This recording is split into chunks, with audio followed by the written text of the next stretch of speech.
ఒక మాట మీరు గమనించారా? కీర్తన భాగంలో 4వ అధ్యాయంలో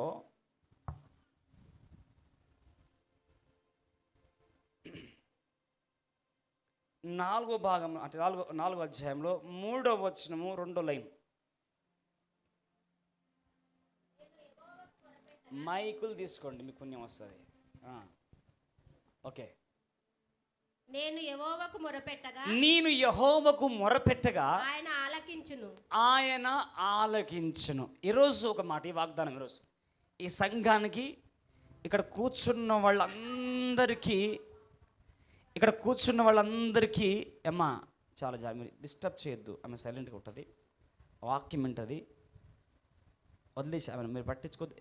పరిశుద్ధ ఆత్మని ధిక్కరించొద్దు. దేవుని వాక్యం శ్రద్ధగా వినండి. ఇక్కడ కూర్చున్న వాళ్ళందరికీ ఒక వాగ్దానం రాసుకోండి, ఫస్ట్ రాసుకోండి. మీరు ఈరోజు దేవునికి మొరపెట్టింది మీ జీవితంలో జరగబోతుంది. ఏదైతే ఈరోజు మీరు ఈ మందిరంలో, ఈ ప్లేస్లో, ఈ మందిర ఆవరణంలో ఏదైతే కోరుకుంటారో, ఎవరి నామమున, యేసు నామమున ఏదైతే మీరు అడుగుతారో, కోరుకుంటారో, ప్రార్థిస్తారో, అది మీ కుటుంబంలో, మీ విషయంలో అది నెరవేర్చబడబోతుంది, అది జరగబోతుంది. మీరు ఎప్పుడైతే దేవునికి మొరపెడతారో, దేని విషయంలో, ఏ పరిస్థితిని బట్టి ఈరోజు మొరపెడతారో, అది మీ జీవితంలో దేవుడు నెరవేరుస్తా అంటున్నాడు. ఆమెన్. ఈ మాట చూడండి, చదవండి. నేను యెహోవాకు మొరపెట్టగా ఆయన ఆలకించును, భయము నొంది పాపము చేయకుడి. హల్లెలూయా. ఇప్పుడు దయ్యం పట్టిన వాళ్ళను ఇట్లా పొడుతుంటే భయపడి ఇటు లేస్తారు, అటు లేస్తారు, బ్యాగులు బస్తాలు చదువుకుంటారు. మరి యేసయ్యకి ఎందుకు భయపడరు మీరు? దయ్యాలేమో యేసయ్యకి భయపడుతున్నాయి, శక్తులేమో యేసయ్యకి భయపడి టైంకు అని రామంటున్నాయి. మరి మీరెందుకు భయపడతలేరు? మీకెందుకు భయం లేదు? యేసయ్య మనోడే కదా అంతేనా? మనోడే యేసయ్య, అందుకేనా? దేవుని మందిరమును అశ్రద్ధగా చేయువాడు, నేను చెప్పండి, మీరు చెప్పండి కొంచెం గట్టిగా. దేవుని వాక్యం అంటుంది, నీవు యెహోవాకు మొరపెడితే నీకు ఈరోజు ఉత్తరం ఇస్తా అంటున్నాడు. ఉత్తరమీయ కాదు, దేవునికి భయపడి దేవుడిచ్చిన అనుగ్రహము, దేవుడిచ్చిన దీవెనను, దేవుడు చేసే మీ పట్ల కార్యాలు, మీ పట్ల దేవుడు చేయబోతున్న ఆ కార్యాలను మీరు మీ హృదయంలో, మీ జీవితంలో భద్రపరచుకొని దేవునికి భయపడి పాపము చేయొద్దు అంటుంది. ఆమేన్. పాపము చేయకుడి. పాపము చేయు ప్రతి వాడు అపవాది సంబంధి. ఆమేన్. పాపమును జరిగించువాడు, పాపమును చేయవాడు సాతాను యొక్క సంబంధి. పరిశుద్ధతయు, నీతియు, యథార్థతయు, దేవుని సన్నిధిలో భయభక్తులు కలిగి ఆయనకు భయపడేవారు దేవుని సంబంధే. దైవజనమా, ఎందుకు ఈరోజు నేను మాట్లాడుతున్నాను ఈ మాటలంటే, ఎందుకు ఈరోజు పరిశుద్ధాత్మ దేవుడు ఇలా మాట్లాడిపిస్తుందంటే, ఎందుకు ఈ విధంగా దేవుని ఆత్మ కార్యాలు ఇలా జరుగుతుంది అంటే, మీ అందరి దేవుడు ప్రేమిస్తూ ఉన్నాడు. ఈ సంఘమునంతా దేవుడు ప్రేమిస్తూ ఉన్నాడు. మిమ్మల్ని దేవుడు ప్రేమిస్తున్నాడు కాబట్టే ఆయన ఆత్మ కార్యాలు మన మధ్యలో జరిగిస్తూ ఉన్నాడు. హల్లెలూయా, హల్లెలూయా. నీ కొడుకుకు, నీ కూతురికి ఒక అద్భుతమైన గిఫ్ట్ ముందు తీసుకుపోయి పెడతావా, లేక అద్భుతమైన కీడుని తీసుకుపోయి పెడతావా? అద్భుతమైన బహుమతి ఇస్తావా, లేక శాపనార్థమైన నాశనమైన గిఫ్ట్ ఇస్తావా? ఎస్. నీ బిడ్డ గురించి నువ్వు అంత ఆలోచిస్తే, ప్రాణం పెట్టి రక్తం కాల్చి నిన్ను కన్న నీ తండ్రి నీకెంత పెద్ద గిఫ్ట్ ఇవ్వబోతున్నాడో. హల్లెలూయా. నమ్మితే ఈరోజు ఆ గిఫ్ట్ని, ఆ బహుమతిని నీ సొంతం చేసుకుని వెళ్ళబోదువుగాక. ఈరోజు నీ సొంతమైపోవునుగాక. దేవుని బిడ్డలారా, ఈ మధ్యాహ్న కాల సమయంలో నీకు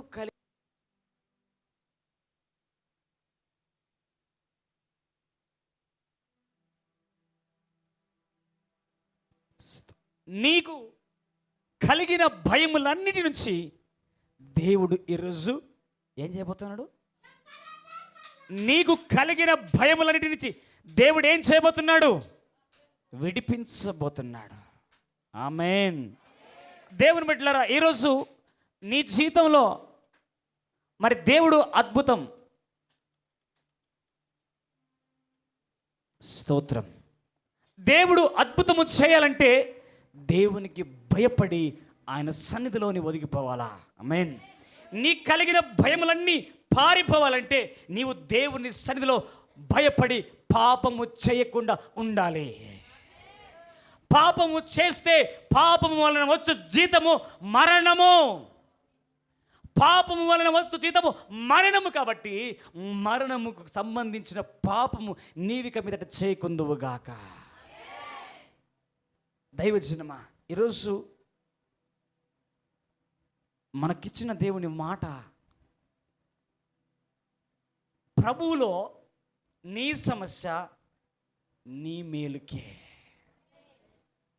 ప్రభువులో నీకు కలిగిన సమస్య, నీకు సంభవించిన సమస్య అది నీ మేలుకే. హల్లెలూయా. మన టైట్ సమస్తము ఇదిగో యేసయ్యలో ముందుకు కొనసాగుతున్న నీకు అది నీ మేలుకే. హల్లెలూయా. వినాలా? దేవుని వాక్యం వింటున్న దైవజనమా, దేవుని మాటలుంటున్న దైవజనమా, ఈరోజు మాంత్రిక శక్తులు కావచ్చు, శుద్ధ శక్తులు కావచ్చు, అనారోగ్యము కావచ్చు, వేదన కావచ్చు, కుటుంబ పోరాటము కావచ్చు, ఆర్థిక పోరాటము కావచ్చు, ఆ పోరాటాలన్నీ ప్రభు దగ్గరికి నిన్ను నడిపించినాయి, దేవుని సన్నిధికి నడిపించినాయి. సాతాను అనుకున్నాడు, ఇక యేసయ్యను ఫినిష్ చేస్తే ఇక నా పని అయిపోతుంది అని వాడు ఆలోచించి యేసయ్యకి టార్గెట్ పెట్టాడు. కానీ యేసయ్య అనుకుంటున్నాడు, మరి రేపిచ్చోడా, నువ్వు టార్గెట్ పెట్టి ముగించాలని నీవు అనుకుంటున్నావు, నేను అప్పుడే ప్రారంభించాలని నేను అనుకుంటున్నా అంటాడు. నీ జీవితంలో నీ సమస్యను బట్టి, నీ పోరాటాన్ని బట్టి నాకు అయిపోయింది నా జీవితం అని నీవు అనుకుంటున్నావు. అయితే యేసయ్య అంటున్నాడు, ఇప్పుడే ప్రారంభించబడింది నీ కార్యాలు, ఇప్పుడే ప్రారంభించబడింది నీ జీవితము, ఇప్పుడే ప్రారంభించబడింది నీ బ్రతుకు, ఇప్పుడే ప్రారంభించబడింది నీ ప్రయాణము. నీకు కలిగిన సమస్యను బట్టి నీకు మేలే కలగబోతుంది. సమస్యను చూసి భయపడకు, సమస్య వెనుక పరిష్కారాన్ని చూసి సంతోషించు. చదువు వాక్యంలోకి వెళ్ళిపోదాం. యోహాను సువార్త 11వ అధ్యాయము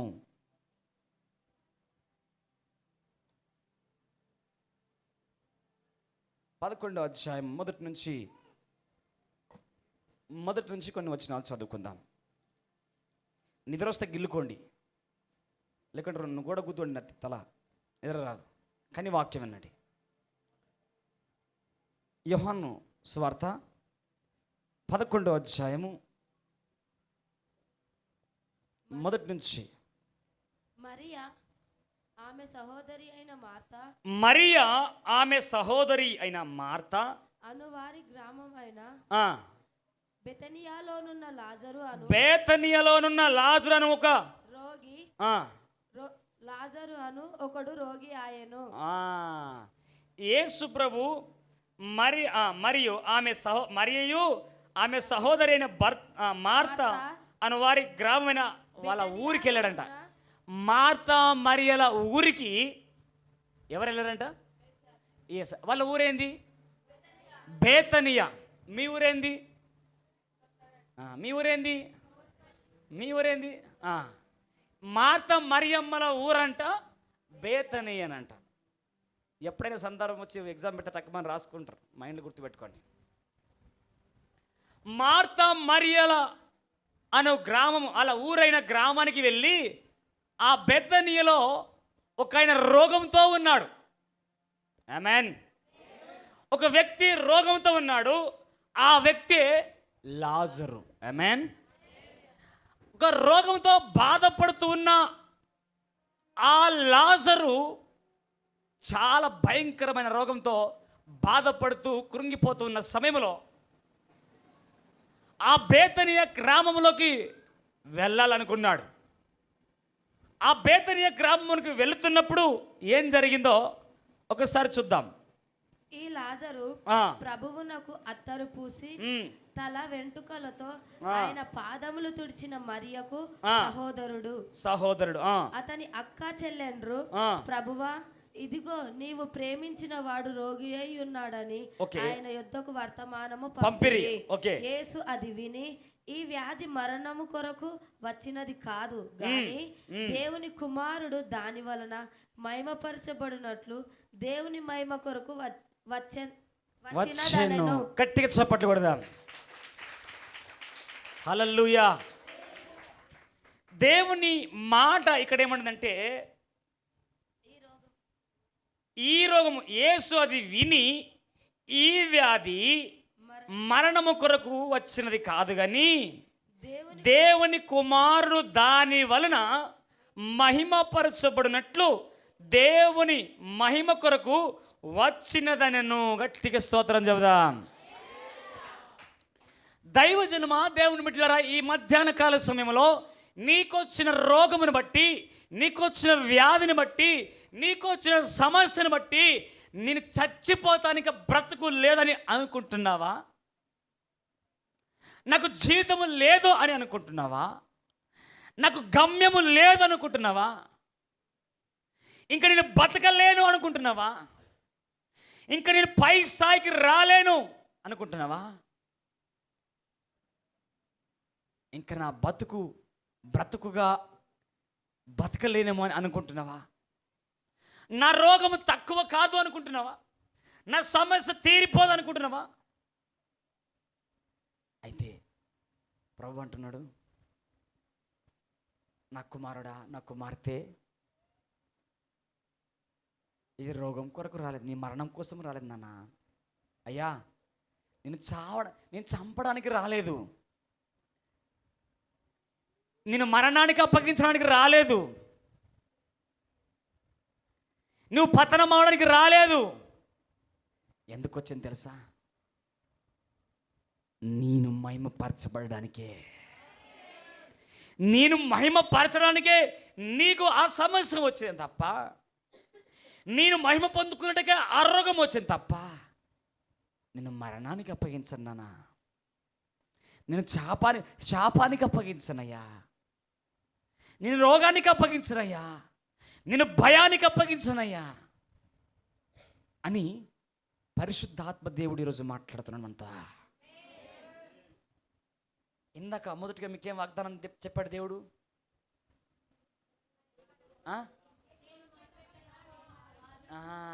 మీరు మొర పెడితే, ఈరోజు నీ మొర ఆయన విన్నాడు.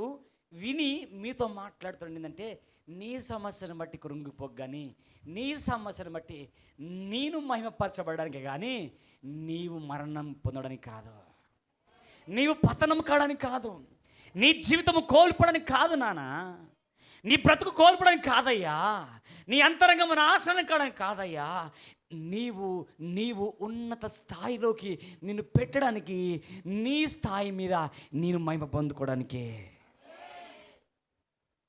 హల్లెలూయా. దైవజనమా, చదవండి ఒక మాట, చదవండి. యేసు మార్తను ఆమె సహోదరిని లాజరును ప్రేమించెను. అతడు రోగి అయి ఉన్నాడని యేసు వినినప్పుడు ఓకే తానున్న చోటనే ఇంకా 2 దినములు నిలిచెను. హల్లెలూయా. వింటుందిరా, ఒక మాట మళ్ళీ రిపీట్ చేద్దాం. అదే మాట, అతడు రోగి అయి ఉన్నాడని లాజరు రోగి అయి ఉన్నాడని యేసు వినినప్పుడు తానున్న చోటనే తాను యేసయ్య ఉన్న చోటనే ఇంకా 2 దినములు నిలిచెను. అప్పటికి 2 దినములు అయిపోయినట్ట.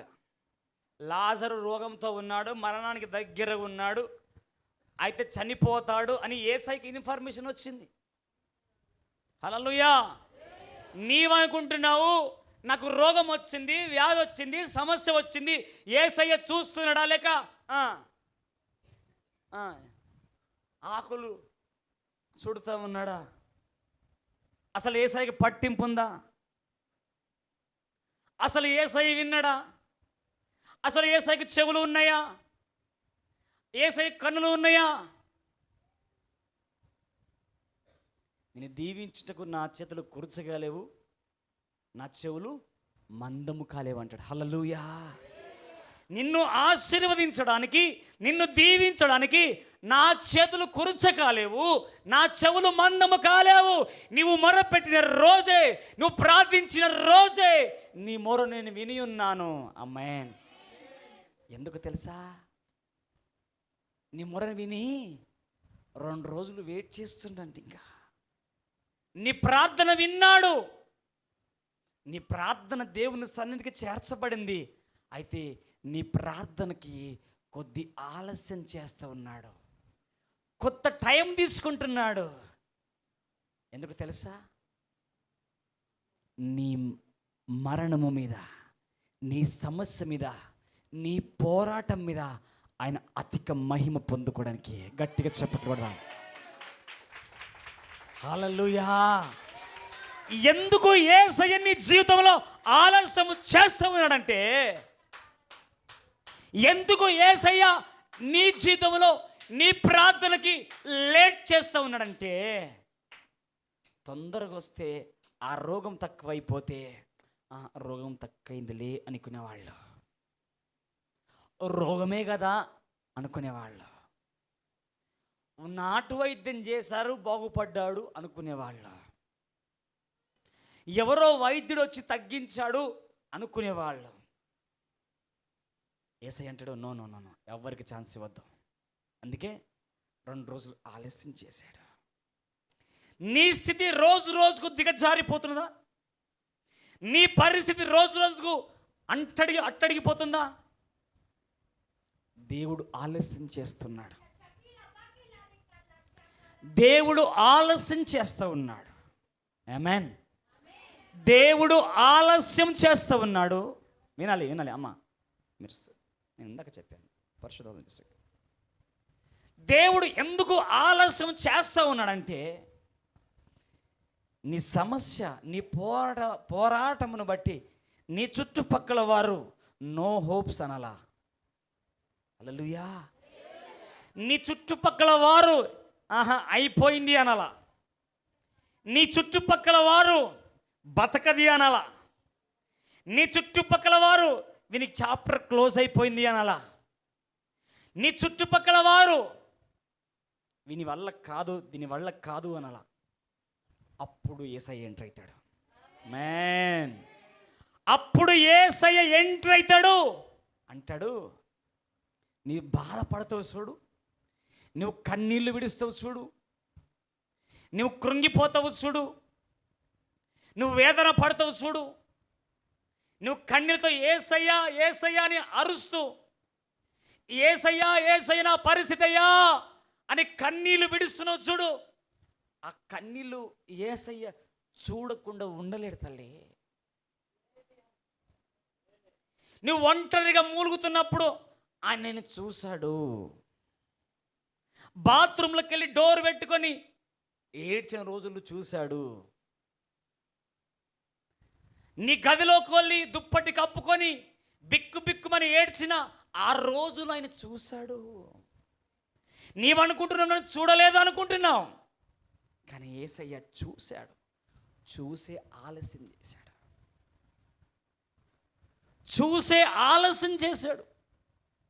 లాజరు మరణించాలి, రోగంతో చనిపోవాలి, పాతి పెట్టబడాలి, 4 రోజులు కావాలా, శరీరము కుళ్ళిపోవాలా. ఆమేన్. నీ పరిస్థితులన్నీ కుళ్ళిపోయే స్థితికి తీసుకెళ్తాడు దేవుడు. ఆమేన్. నీ పరిస్థితులన్నీ కుళ్ళిపోయి దుర్వాసన వచ్చింది. యేసయ్యను నమ్ముకుంటే ఇట్టెందుకు జరిగింది, యేసయ్యను నమ్మారు కదా, ఎందుకు బాగుపడతలేరు, ఇంకా అడుక్కుంటున్నారు అనే స్టేజ్కి తీసుకొస్తాడు దేవుడు. హల్లెలూయా. ఆ స్టేజ్కి తీసుకెళ్తాడు. హఠాత్తుగా యూదా గోత్రపు సింహం అడుగు పెడతాడు ఆ స్థలంలోకి.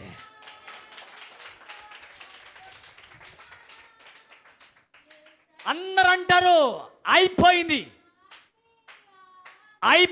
అంటారు. అయితే అయిపోయిందన్న ఆ టైంలోనే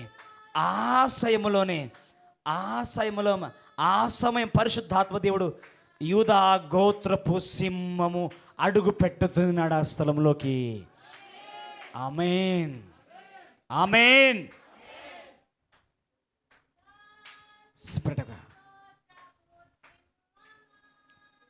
ఒక్క నిమిషం అమ్మా, ఒక్క నిమిషం, కొంచెం బయట తీసుకెళ్ళినా. నీతో అయిపోయింది, మరణానికి అప్పగించబడ్డావు, పాతి పెట్టబడ్డావు, ఇంకా వీడిక ఇంకా వీని చాప ఆనవాలు లేవు అని అనుకున్న ఆ జనాల ముందు వారి కనులు గింగురుమంటకు యూదా గోత్రపు అడుగుపెట్టి పరిశుద్ధాత్మ ఆత్మ బలంతో అడుగుపెట్టి ఆ సమాధి దగ్గరికి వచ్చి, ఆ సమాధి దగ్గర నిలబడి నీ పరిస్థితి దగ్గరికి వచ్చి అంటాడు, నువ్వు ఏడ్చినవు చూడు, నీ ఏడుపుకు బదులుగా ఆయన ఏడుస్తూ అంటాడు, లాజరు బయటికి రా అంటాడంతే. ఆమేన్. నీ పరిస్థితిని బట్టి అప్పుడు అంటాడు, రా బయటికి. పరిస్థితి నీవెందుకు ఇంత కృంగదీశావు, ఎందుకు ఇంత మరణానికి అప్పగించావు, రా బయటికి అని నీ పరిస్థితిని బట్టి నిన్ను ఆ దొంగ ఊపిల నుంచి, జిగటగల దొంగ ఊపిల నుంచి నీ దేవుడు బయటికి తీసుకొస్తాడా. చదువుదామా యోహాను సువార్త 11వ అధ్యాయము 32వ వచనం చదవండి. 32వ వచనం. అంతటా మరియ యేసు ఉన్న చోటికి వచ్చి ఆయనను చూచి ఆయన పాదముల మీద పడి, ప్రభువా, నీవిక్కడ ఉండిన ఎడల నా సహోదరుడు చావకుండునా. నేను ఆమె ఏడ్చుటయు ఆమెతో కూడా వచ్చిన యూదులు ఏడ్చుటయు చూచి కలవరపడి ఆత్మలో మూలుగుచు అతన్ని ఎక్కడ నుంచితిరని అడగగా వారు, ప్రభువా, వచ్చి చూడుమని ఆయనతో చెప్పిరి. యేసు కన్నీళ్లు విడిచెను. కాబట్టి యూదులు అతనిని ఎలాగూ ప్రేమించును చూడుడని చెప్పుకొనిరి. హల్లెలూయా. నువ్వు ఏడుస్తే ఏడుస్తాడు ఆయన, నువ్వు బాధపడుతుంటే నవ్వడు, నువ్వేడుస్తే నవ్వడు. కాకపోతే 2 రోజులు ఆలస్యం చేస్తాడు, 2 రోజులు ఆలస్యం చేస్తాడు. నీ పరిస్థితిని బట్టి, నీ పోరాటమును బట్టి వినాలి. అమ్మ, మీరు దయచేసి వాక్యం వైపే వినాలి. మీరు ఇక్కడ అక్కడట్టు చూడొద్దు. అదే అంటున్నా, అదే స్వభావం తీసేసుకోండి, పేతురు స్వభావం. హల్లెలూయా, హల్లెలూయా. చేతులు పైకెత్తి చెప్పండి హల్లెలూయా. చక్కగా కూర్చోండి హల్లెలూయా.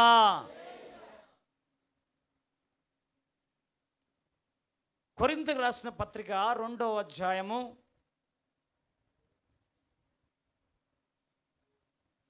9వ వచనం. 1 కొరింథీయులకు రాసిన పత్రిక 2వ అధ్యాయము 9వ వచనం. త్వరగా. ఇందును గూర్చి స్పష్టంగా ఇవ్వండి. ఇందును గూర్చి దేవుడు తన్ను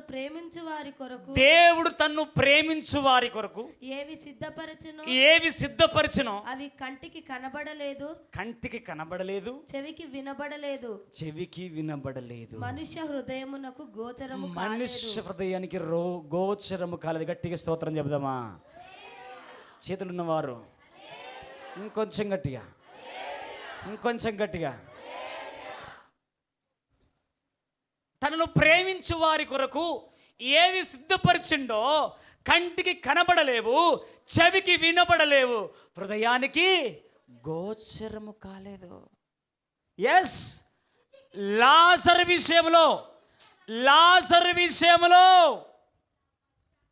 దేవుడు ఏది సిద్ధపరిచాడో వాళ్ళకి కంటికి కనబడలేదు, చెవికి. మార్తా మరియలకి వారి కోసమై ఏది సిద్ధపరిచిండో వారి కంటికి కనబడలేదు, వారి చెవికి వినబడలేదు, వారి హృదయానికి గోచరం కాలేదు. అక్కడ మరియమ్మ అంటది, అయ్యా భయపడకమ్మా, మీ తమ్ముడు లేస్తాడు, నిద్రిస్తున్నాడు అంటే, ఓహో శిష్యులు అంటారు నిద్రిస్తున్నా, నిద్రించడానికి పండుకుంటేనే కదా నిద్రించేది, ఆయన చనిపోయాడు అంట. మరియమ్మతో భయపడకు, ఆయన లేస్తాడు అని అంటే, ఓహో పునరుత్థానపు దినమున లేస్తాడంటే, అప్పుడు యేసయ్య పునరుత్థానమును జీవమును నేనే, పునరుత్థానమును జీవమును నేనే, నా యందు ఎవడైతే ఉంటాడో వాడు ఎన్నటికీ మరణించడు. ఆమేన్. నా యందు ఎవడైతే ఉంటాడో వాడు ఎన్నటికీ మరణించడు. అందుకే నీ స్థితిని బట్టి, నీ పరిస్థితిని బట్టి ఏం జరుగుతుందో, ఏం జరగబోతుందో నీకు అర్థం కాకపోవచ్చు. నీ కుటుంబ పోరాటం బట్టి ఏం జరుగుతుందో అర్థం కాకపోవచ్చు. కానీ మీ కొరకు ఆయన దాచి ఉంచినది ఎన్నో ఉన్నాయి. మీ కొరకు దాచి ఉంచిన ధన నిధులు ఎన్నో మరెన్నో ఉన్నాయి. దాని కొరకు నువ్వు వేచి ఉండవు. ఆమేన్. నీ ముందులో ఉన్న రోగం కొరకు చూడకు, నీ ముందున్న సమస్య కొరకు చూడకు, నీ సమస్య వెనుక ఉన్న మేలును చూడు. నిజంగా నిన్ను ప్రేమిస్తున్నట్లయితే ఒకసారి చూడండి, ఒక మాట యోహాను సువార్త 21:15 ఉంటుందన్నమాట. యోహాను సువార్త 21:15. వారు భోజనము చేసిన తర్వాత యేసు సీమోను పేతురును చూసి యోహాను కుమారుడవైన సీమోను, వీరికంటే నీవు నన్ను ఎక్కువగా ప్రేమించుచున్నావా అని అడుగగా, వీరికంటే ఎక్కువగా నీవు నన్ను ప్రేమిస్తున్నావా అని అడిగితే అతడు అవును ప్రభువా అని, అవును ప్రభు, అది నీకే తెలియను చాలు. ఈరోజు నువ్వు దేవుణ్ణి ప్రేమిస్తున్నట్లయితే, నీవు దేవుణ్ణి ప్రేమిస్తున్నట్లయితే నీకు దాచి ఉంచిన అనేకములు, నీ కొరకు దాచి ఉంచిన అనేకములు అయితే 2 రోజులు ఒప్పుకేవట అంతే. ఆమేన్. ఎలా ఒప్పుకేవటాలా? 2 రోజులు సమస్యను బట్టి నువ్వు కృంగిపోకు. ఒకవేళ కృంగిపోయినావనుకో చేతగాని వాడు అవుతావు. నువ్వు శ్రమ దినమున కృంగిన ఎడలా చేతగాని వాడు అవుతావు. అయితే ఒక 2 రోజు లాజరు విషయంలో యేసయ్య ఓపిక పట్టినట్టుగా నీవు ఓపిక పడితే నీ చుట్టుపక్కల ఉన్న వారి చెవులు, నీ చుట్టుపక్కల ఉన్న వారి కన్నులు గింగురు మానేటట్టుగా నీ జీవితంలో కార్యము చేయబోతున్నాడు. హల్లెలూయా. నేను ఒక మాట అడుగుతాను, మీ కుటుంబంలో దేవుడు అద్భుతం చేసేది మీ ఇంటోళ్ళే చూడాలన్నా, మీ గ్రామమంతా చూడాలన్నా? ఎస్, అప్పుడే నీ దేవుడెవరో తెలుస్తుంది. ఆమేన్. అప్పుడే నీ దేవుడెవరో నీ గ్రామానికి తెలుస్తుంది, నీ కుటుంబానికి తెలుస్తుంది, నీ పల్లెకు తెలుస్తుంది, నీ పట్టణానికి తెలుస్తుంది. హల్లెలూయా. దైవజనమా, ఎందుకు ఈ మాటలు పరిశుద్ధాత్మ దేవుడు మాట్లాడిస్తున్నాడంటే, మీరు సమస్యను బట్టి మా పని అయిపోయింది అనుకుంటున్నాము, కానీ నీ పని అయిపోలేదు, ప్రారంభించబడబోతుంది. నీ పని అయిపోలే, నీ జీవితం అయిపోలే. నీ జీవితం ఇప్పుడే ప్రారంభించిందమ్మా, ఇప్పుడే ప్రారంభించబడిందమ్మా. నాకు ఉద్యోగం రాదనుకుంటున్నావా? నాకు జాబ్ రాదనుకుంటున్నావా? నీ కొరకే వెయిట్ చేస్తుంది అది. కొంచెం ఓపిక పట్టు, కొంచెం ఓపిక పట్టు. నీవు ఆశీర్వదించబడట్లేదా? కొంచెం ఓపిక పట్టు. నీ రోగం పోవట్లేదా? కొంచెం ఓపిక పట్టు. నీ సమస్య తీరట్లేదా? కొంచెం ఓపిక పట్టు. నీ సమస్య కంటే నీ దేవుడు గొప్పవాడు. నీకు ఏడంతల అభిషేకంతో, ఏడంతల ఆశీర్వాదంతో ఆయన నింపబోతున్నాడు. ఈ మధ్యాహ్న కాల సమయంలో దేవుని వాక్యం ఉంటున్న మీ అందరికీ కూడా ఈ మాటలు మీ నోట, మీ హృదయంలో భద్రపరచుకొని ఈరోజు ఈ స్థలాన్ని విడిచిపెట్టండి. స్టార్టింగ్ ఒక వాగ్దానం దేవుడిచ్చాడు. ఏంది? మీరు దేవునికి మొరపెడితే మీ ప్రార్థన ఆయన ఆలకించాడంట. ఆమేన్.